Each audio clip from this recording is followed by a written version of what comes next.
Banjir adalah tergenangnya air di suatu tempat akibat meluapnya air yang melebihi kapasitas pembuangan air di suatu wilayah serta dapat menimbulkan kerugian fisik, sosial, dan ekonomi. Tahap simulasi kesiapsiagaan bencana banjir yang terdiri dari yang pertama sebelum banjir, ketika banjir, dan setelah banjir. Pencegahan dan siap siaga sebelum banjir. Melakukan reboisasi agar pohon dapat menyerap air dan menahan air agar tidak langsung mengalir ke sungai maupun ke pemukiman warga, sehingga dapat mencegah banjir ketika curah hujan tinggi. Membuang sampah pada tempatnya. Sampah dapat terbawa arus sungai dan dapat menyumbat aliran air yang kecil sehingga dapat menyebabkan banjir. Membersihkan sampah di aliran sungai.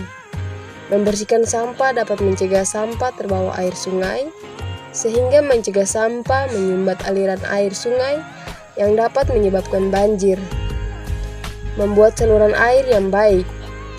Saluran air yang buruk serta terdapat sampah atau tanaman air yang menyumbat dapat mengakibatkan banjir.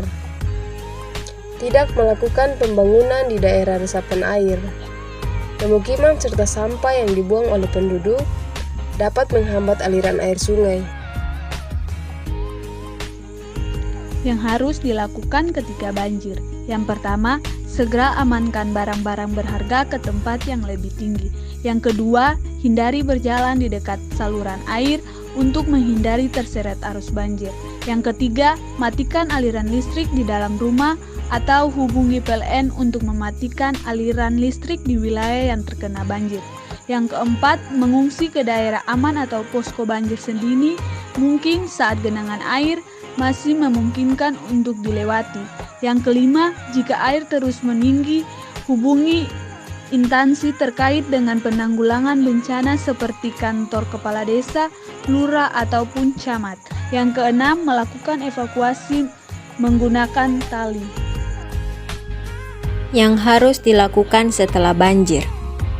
Yang pertama, secepatnya membersihkan rumah, terutama lantai yang berlumpur, serta menggunakan antiseptik untuk membunuh kuman penyakit akibat banjir. Yang kedua, siapkan air bersih untuk menghindari terjangkitnya penyakit diare yang sering ditemui setelah banjir. Dan yang ketiga, selalu waspada terhadap kemungkinan adanya banjir susulan.